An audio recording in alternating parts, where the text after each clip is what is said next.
Agora vamos para o segundo aspecto, que são os efeitos climáticos que mencionei agora há pouco.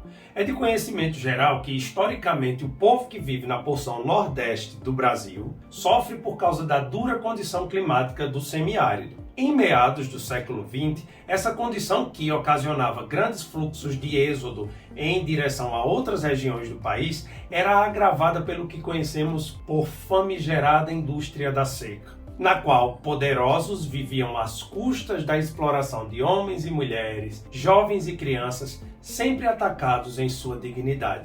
As grandes secas da década de 1950, quando a fome e o êxodo rural mudavam a paisagem humana da região Nordeste, padres, bispos vão em busca de diligências que amenizem as dores e a vergonha da fome. Foi nessa luta que, na Arquidiocese de Natal, homens como o Monsenhor Expedito Sobral de Medeiros dizem ter aprendido a fazer a ligação fé e vida. Ele até narrou na sua autobiografia chamada Pelos Caminhos do Potengi, que também aparece neste texto, escrito por Dom Jaime Vieira Rocha, uma cena que lamentavelmente era recorrente naquele tempo. Diz o Monsenhor Expedito: lá chegando pelas 10 horas, vimos um formigueiro humano de caçacos carregando barro em caminhões e em costas de jumentos. Uma turma nos reconheceu, pois andávamos de batina, e correu ao nosso encontro debaixo de um juazeiro. Um deles, parecendo ser o líder, foi nos dizendo: seu vigário, tire nós dessa escravidão pelo amor de Deus. Esse pedido continuou a ressoar na vida do então padre Expedito Sobral, a ponto de fazê-lo entender as exigências diárias da conversão ao projeto de Deus.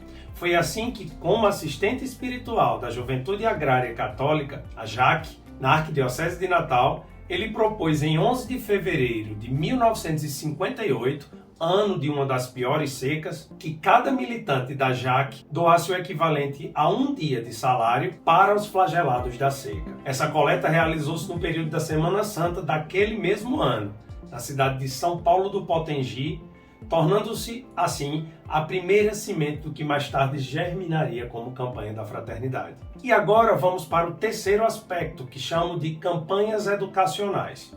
A forma de operar da campanha da fraternidade tem muita inspiração no método ver, julgar, agir, que também se processava nas campanhas de conscientização que primavam por uma educação libertadora e transformadora de realidades, como De Pé no Chão também se aprende a ler, as experiências do movimento de educação de base, o MEB, o Serviço de Assistência Rural, SAR, e a Pedagogia da Esperança, desenvolvida por Paulo Freire no município de Angicos, no ano de 1952. Na experiência dessa pedagogia política, travavam-se lutas educativas pela formação de cidadãos conscientes das exigências da realidade na qual estavam inseridos, movidas pelo desejo de ver multiplicarem-se agentes de transformação dessa mesma realidade. Tendo em vista esses três pontos que se entrelaçam, temos aí o início daquilo que vamos chamar, a partir de então, Campanha da Fraternidade. Em 8 de abril de 1962, no primeiro domingo da Paixão, houve uma coleta proposta por Dom Eugênio Sales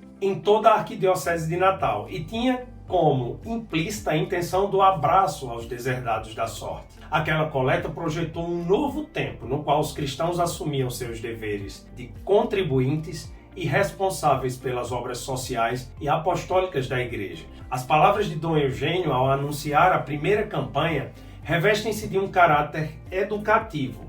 Diz o então bispo: na hierarquia dos valores, damos mais ênfase à parte educacional do que mesmo a financeira. É a advertência de que a doação, quer de bens materiais, quer de bens afetivos, implica em compromisso ético. Meses depois das iniciativas realizadas em solo potiguar no Brasil, o Papa João XXIII, na sessão de abertura do Concílio Vaticano II, anuncia que a Igreja Católica, aí, aspas, deseja mostrar-se mãe amorosa de todos, benigna, paciente, cheia de misericórdia e bondade, Isso foi na sessão de abertura do concílio este que promoveu mudanças muito significativas na base da igreja.